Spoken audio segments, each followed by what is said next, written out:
처음 내 재앙이라는 제목으로 오늘 말씀 함께 나누겠습니다.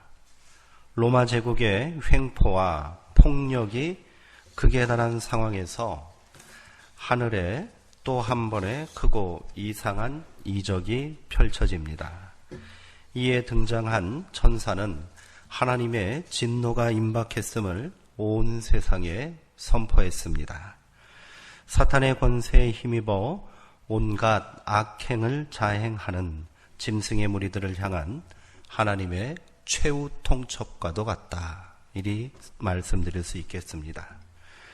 이 소식은 하늘 성전에 알려지자 탄원 기도의 성취와 승리의 기쁨을 나누는 성도들의 찬양 소리가 울려 퍼지고 있습니다. 이제 하나님의 공의로운 진노와 심판의 역사를 되돌릴 수 없게 되었습니다. 이즈음 요한은 이미 예고된 하나님의 진노를 가득 담은 7 대접 환상을 보게 됩니다. 오늘부터 2주간 우리가 함께 나눌 내용입니다. 7 대접 환상의 주제는 앞선 7 나팔 환상의 주제와 마찬가지입니다. 그것은 로마 제국 안에서 해방과 정의를 위하여 하나님께서 일으키신 새로운 출애굽 사건이라 말할 수 있습니다. 나팔 재앙이 일종의 경고였다면 대접 재앙은 마지막 경고에도 회개하지 않는 무리들을 향한 최종적인 심판의 양상으로 펼쳐질 겁니다. 7 재앙은 역사 안에서 일어나는 하나님의 해방적 사건, 그 행하심을 상징한다 할 수 있습니다. 처음 대접부터 6번째 대접까지 그 재앙은 이미 발생한 것처럼, 이미 그것이 다 일어난 것처럼 요한은 기록하고 있습니다.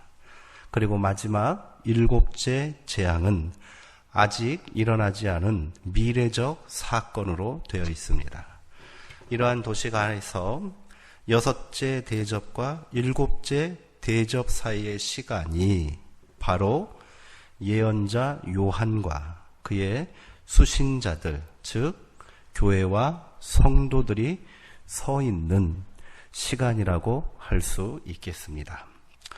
파국적인 최후 전쟁이 될 아마겟돈 전쟁 환상은 6째 대접과 7째 대접 사이에 현재적 시간에 위치하고 있습니다.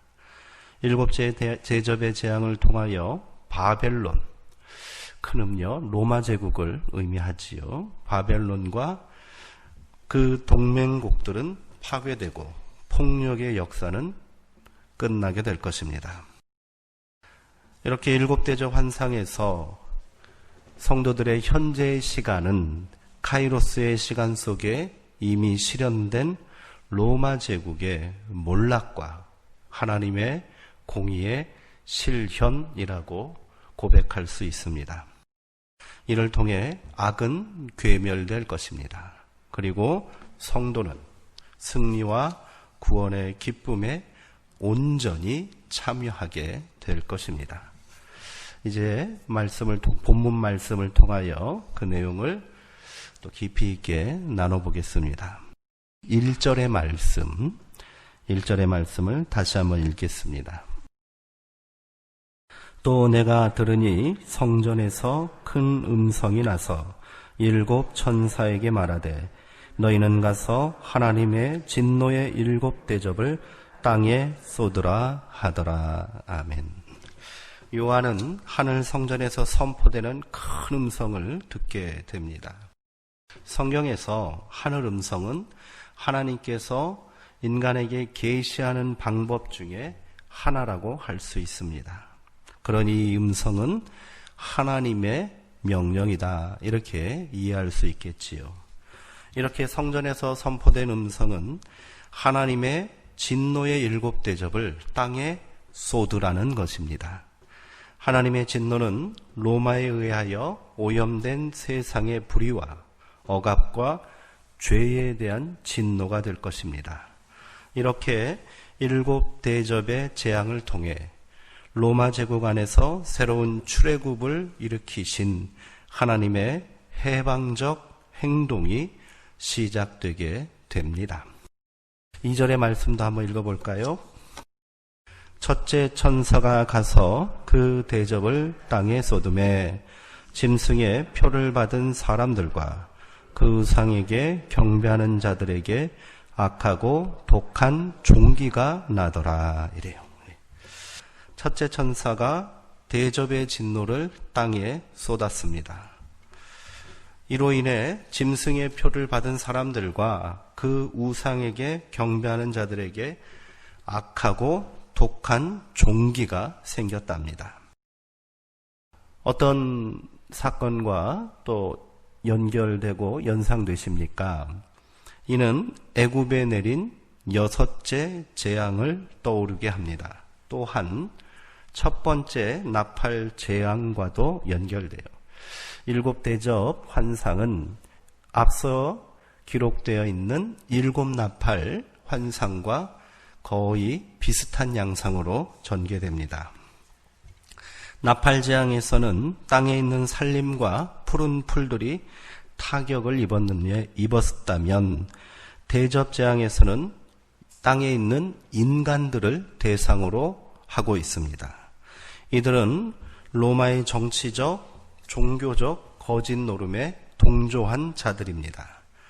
하나님의 진노가 시작될 때 그들은 자신들이 숭배하고 열광했던 로마의 황제로부터 아무런 도움도 받지 못하게 될 것입니다. 마치 애굽에 내린 6째 재앙으로 온 백성이 고통 가운데 있을 때 바로는 아무것도 하지 못한 것과 마찬가지입니다. 그러나 하나님께서는 애굽에 재앙을 내리실 때 이스라엘 백성들을 특별히 구별하시고 보호하셨다라고 성경은 기록합니다. 이번에도 성도들은 하나님의 보호를 받게 되고요. 아무런 해도 입지 않을 것이라는 것이 7대접 재앙 전체에 나타난 그런 사상입니다. 둘째 천사는 대접의 진노를 바다에 쏟았습니다. 이로 인해 바다가 죽은 자의 피같이 되어 바다 가운데 모든 생물이 죽게 됩니다. 이는 애굽에 내린 첫 번째 재앙을 연상시키지요. 나일강이 피로 변한 사건입니다. 그리고 둘째 나팔 재앙과도 연결됩니다. 첫 번째 대접 재앙과 마찬가지로 나팔 재앙에서는 바다의 3분의 1만 타격을 받았으나 이 대접 재앙을 통해서는 모든 바다가 피로 물들고 말 그대로 죽음의 바다가 됩니다. 이 재앙의 원인은 뒤에서도 구체적으로 밝혀지겠지만 죽은 자들의 피 때문이라는 거예요.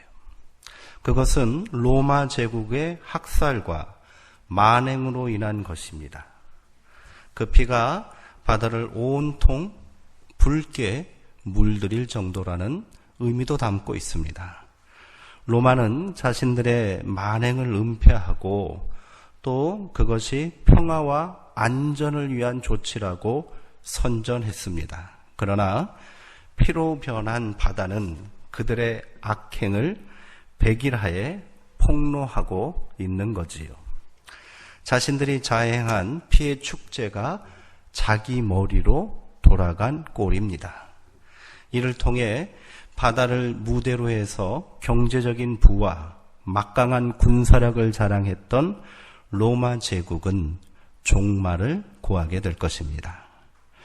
이제 4절부터 7절까지 말씀입니다.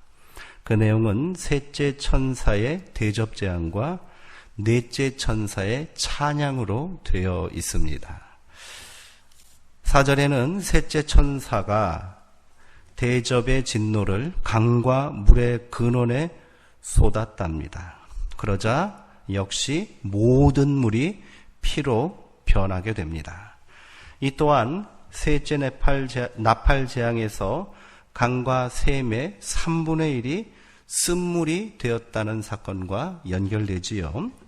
그리고 애굽에 내린 첫 번째 재앙과 마찬가지로 생명의 근원인 물이 오염됨으로 인해 로마의 압제자와 짐승을 숭배하는 자들은 더 이상 물을 구할 길이 없게 된 겁니다. 물은 생명을 상징하거든요. 생명을 창조하시고 번성하게 하시는 하나님의 축복이 이들에게는 더 이상 허락되지 않는다는 겁니다. 넷째 천사가 등장하기 이전에 하나님의 공의로운 심판을 찬양하는 천사의 노래가 등장하고 있습니다. 천사는 이렇게 하나님을 찬양하고 있습니다. 우리 5절의 말씀 한번 읽어보겠습니다. 내가 들으니 물을 차지한 천사가 이르되 전에도 계셨고 지금도 계신 거룩하신 이여 이렇게 심판하시니 의로우시도다. 아멘. 이 천사는 하나님을 전에도 계셨고 지금도 계신 거룩하신 이여라고 말하고 있습니다. 이렇게 하나님이 심판하시니 의로우십니다. 고백하고 있지요. 계시록에서 지금까지 하나님을 칭송하는 호칭은 이제도 계시고 전에도 계시고 또 장차 오실 이 이렇게 표현되어 있거든요. 그러나 여기에서는 장차 오실 이가 아니라 그것이 거룩하신 이로 바뀌어 있다는 것을 발견할 수 있습니다. 이제 하나님은 장차 오실 하나님이 아니라는 거죠. 현재적 사건으로 이것을 표현하고 있는 거예요. 이런 표현은 하나님의 심판이 더 이상 미래적 사건이 아니라 현재적 사건임을 천명하는 동시에 또한 이미 하나님께서 현재적 시간에 오셔서 심판을 집행하고 계신다는 사실을 알리기 위함일 겁니다. 천사의 찬양은 6절까지 이어집니다. 6절에서 천사는 이렇게 찬양합니다. 노래합니다. 그들이 성도들과 선지자들의 피를 흘렸으므로 그들에게 피를 마시게 하신 것이 합당하니이다.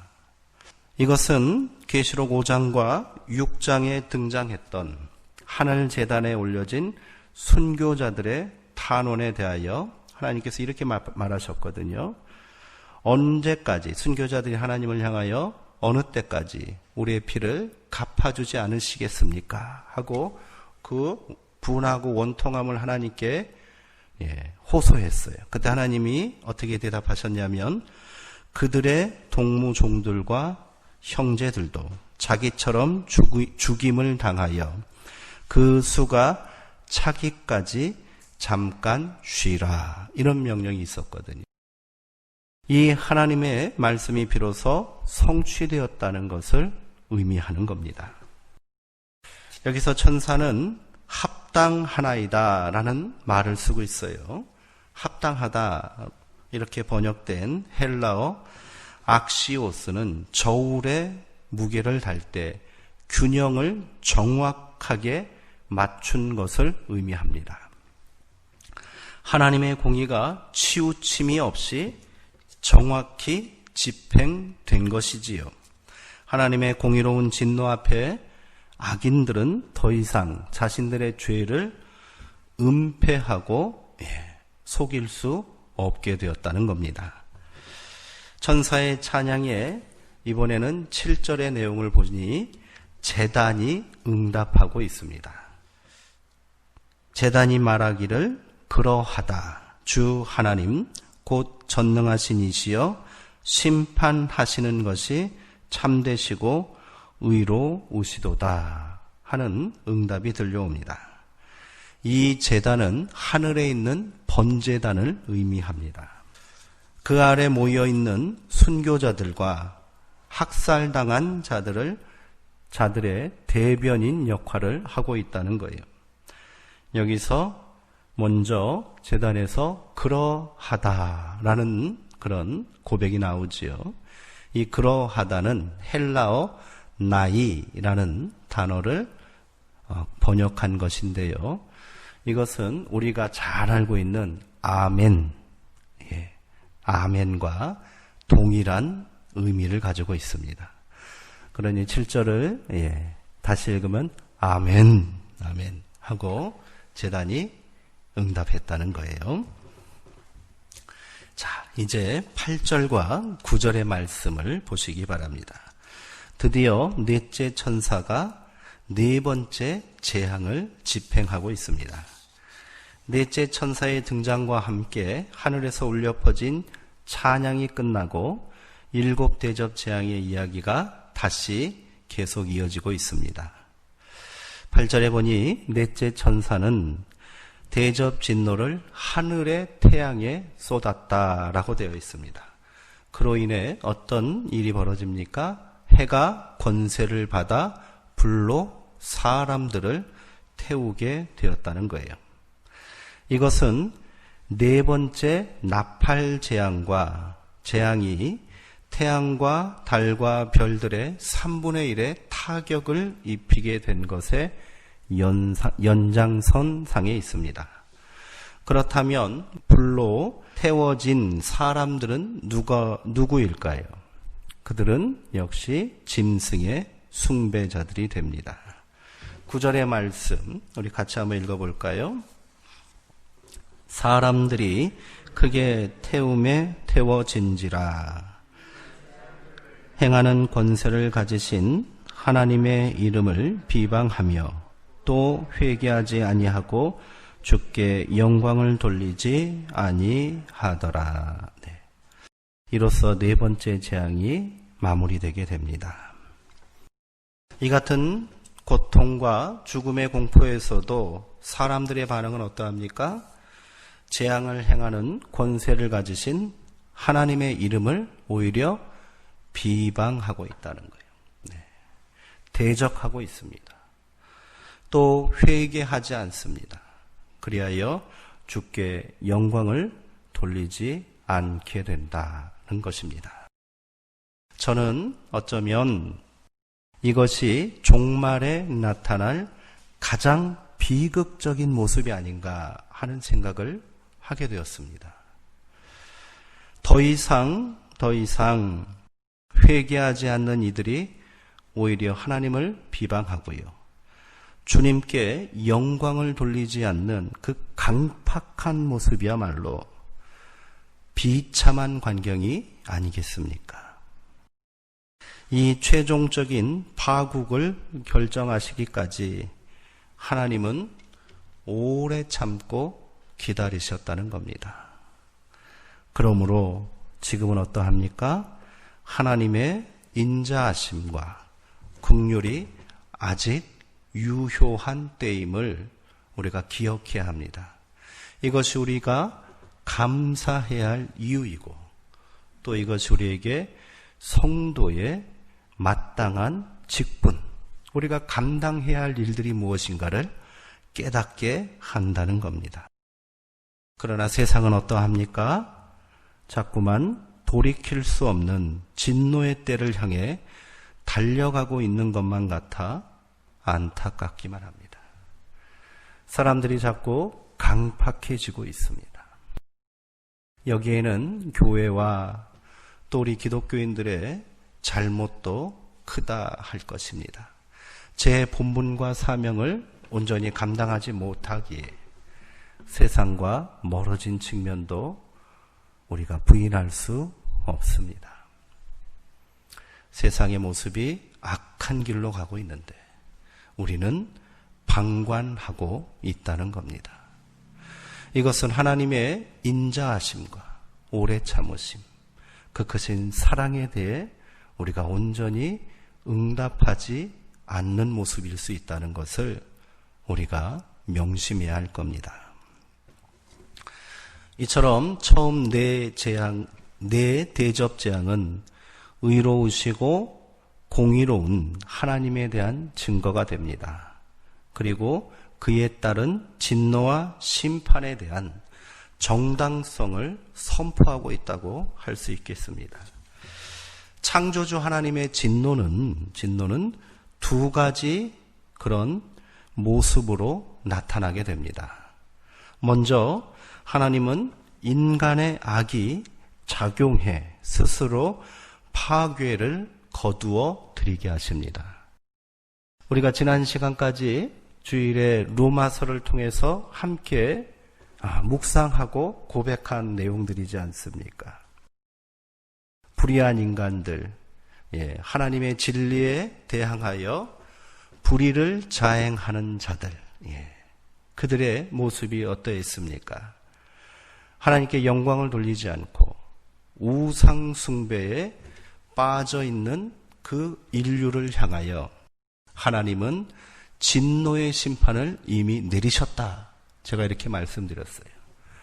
그때 나타난 하나님의 진노, 1차적인 진노가 될 텐데 그것이 뭐라고 그랬습니까? 그들을 그대로 내버려 두신다는 거예요. 상실한 마음, 부끄러운 마음, 그리고 자기 욕망대로 살고자 하는 마음, 하나님께서 그대로 내버려 두신 거예요. 그로 인해 스스로 파멸을, 멸망을 자초하고 말게 된다는 거지요. 둘째는 오늘 계시록의 내용에 해당하는 것일 겁니다. 하나님은요, 상황이 일정 수준에 도달했을 때 하나님의 오래 참으심의 한계를 넘어서는 순간 그때는 어떻게 하신다는 거예요? 직접 개입을 하시고 이 모든 악행의 중단을 선언하신다는 거예요. 이것이 바로 최후 심판이 됩니다. 이를 통하여 악으로 가득 찬 세상은 다시 제자리로 회복되게 될 것입니다. 우리는 모두 진노 없는 세상에 살기를 원합니다. 그렇죠. 최후 심판과 종말의 때가 반드시 임할 것이라는 믿음이 우리 모두에게는 있다는 거예요. 그러나 내심 우리가 생각하는 바는 뭐예요? 하나님, 제가 살아있을 때는 조금 더 참고 인내해 주시면 안 되겠습니까?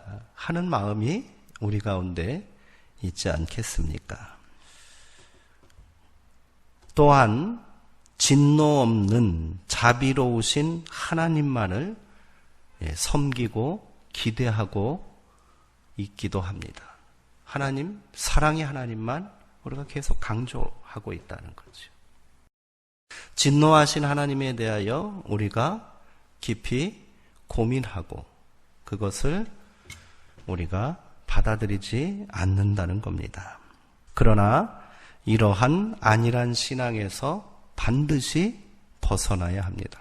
이것은 절대로 복음이 될 수 없습니다. 20세기 신학자 중 가장 유명한 사람 중에 하나인 미국의 리차드 니버 박사는 이렇게 낙관론적 희망 속에 살고 있는 이 거짓 희망이고 왜곡된 희망이 있지요.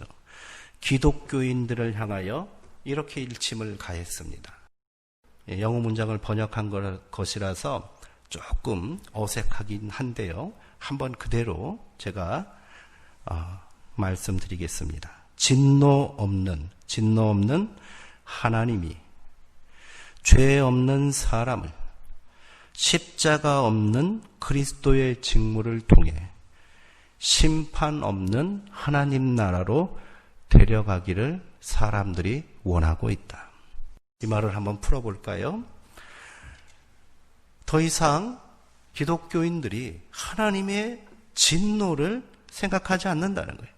하나님의 진노는 없을 것이라는 막연한 기대에 살고 있다는 거예요. 그리하여 스스로는 죄가 없다고 생각하는 거예요. 그러한 사람들이 십자가 없는 그리스도를 믿고 있다. 이 말은 뭐예요? 십자가는요, 예수님만 지셔야 하는 것이 아니라 예수님은 우리 가운데도 분명히 말씀하셨죠. 너희가 나를 따르려거든 자기 십자가를 지고 나를 따라야 한다. 이를 위해서 자신을 부인하라고 말씀하십니다. 욕망을 내려놓고 자기의 집착하던 것들을 내려놓음으로써 십자가를 져야 하는데, 더 이상 현대의 기독교인들은 어때요? 십자가 없는 예수님만을 따르고 있다. 그리하여 심판 없이 하나님 나라의 무사통가로 입성하기만을 고대하고 있다. 날카로운 지적입니다. 그리고 매서운 책망이라고 할 수 있습니다. 이것은 절대로 복음이 아니라는 거예요. 하나님의 진노가 이미 우리 가운데 임하고 있음을 우리는 기억해야 합니다. 바울이 로마서 2장과 3장에서 인류의 범죄에 대하여 고발했습니다. 그리고 2장에서는 판단하는 자들아 너희도 동일한 죄를 범하고 있다. 하나님의 진노를 피할 수 없을 것이다. 경고했습니다. 거기서 판단하는 자들은 1차적으로 유대인을 의미하지만 그것을 오늘의 우리의 삶 가운데 적용하면 어때요? 판단하는 사람아, 하나님을 잘 알고 있어요. 율법에, 말씀에 너무도 익숙합니다. 그러나 말씀대로, 그 깊으신 뜻대로 사랑과 하나님의 공의를 실천하지 못하고 살고 있는 오늘 기독교인들을 향한 경고의 메시지라는 것을 우리는 반드시 명심해야 합니다. 불편하지만 아프지만 이것은 불변의 진리라는 것을, 그리고 기독교 진리의 최종적인 핵심이라는 것을 우리는 반드시 기억해야 합니다. 처음 대재앙에서 쟁점이 된 내용들은 어쩌면 단순하고 아주 명료합니다. 이것에 깊은 뜻이 있고 무슨 심오한 비밀이 담겨져 있다라고 해석할 필요조차 없어요. 하나님은 자연, 즉 땅, 바다, 강, 해를 통해서 창조 세계 안에서 하나님의 형상을 지닌 인간들이 자신의 주의를 탐욕스럽게 남용한 것에 대한 심판을 내리신 거예요. 자연을 통하여서 이러한 죄악된 타락한 인류를 심판하도록 명령하신 겁니다. 이처럼 하나님의 최후 심판은 피조 세계의 반격으로부터 시작될 것입니다. 지금 우리가 겪고 있는 이 충격적인 자연재해가 저는 시사하는 바가 크다고 생각합니다. 이 마지막 심판은요, 전면적인 것입니다. 이전에 어린 양이 7개의 인을 하나씩 뗄 때, 그리고 7개의 나팔 재앙이 일어났을 때는 세상의 일부만 해를 입거나 파괴되었습니다. 회개해야 할 이들을 향한 경고의 신호를 하나님께서 보내시는 거예요. 그러나 7대접에는 그러한 관념이 없습니다. 이번에는 모든 것이 죽는다는 거예요. 바다가 모두 죽고요. 강물은 전부 피로 변한답니다. 더 이상 회개할 기회조차 없다는 거예요. 아니, 더욱 강팍해져서 회개하지 않는다는 거예요. 이 재앙은 20장에서 끝날 긴 과정의 시작입니다. 이렇듯 길고 강렬한 메시지는 하나님이 어떤 분이신가에 대하여 우리에게 분명하게 증언합니다. 하나님은 어떤 이들이 하나님을 향하여 비난하고 비판하듯 더 이상 세상에 관심이 없는 무능력한 존재가 아닙니다. 일부 신학의 기류도 이런 부류가 있었어요. 창조주 하나님은 태초에 천지를 창조하시고 그 다음에는 방관하셨다. 간섭하지 않으신다는 것. 절대로 그렇지 않다는 것을 보여줍니다. 그리고 죄인들을 향한 오래 참음과 긍휼하신 그것을 통하여 하나님의 전능성을 다시금 확인시켜 주고 있습니다. 하나님은 언제든지 마지막 재앙을 집행할 수 있는 능력이 있으신 거예요. 진짜 힘 있는 사람, 진짜 전능한 힘은 어떤 걸까요? 자기의 힘을 마음대로 다 쓰는 게 전능한 건가요? 그것을 절제하는 게 진짜 전능함입니다. 하나님께서 도무지 용납할 수 없는 이 땅의 타락과 범죄에 대하여 참아내시고 인내하시고 긍휼로 여전히 이 땅을 다스리고 계심이 진실로 전능함인 줄 믿습니다.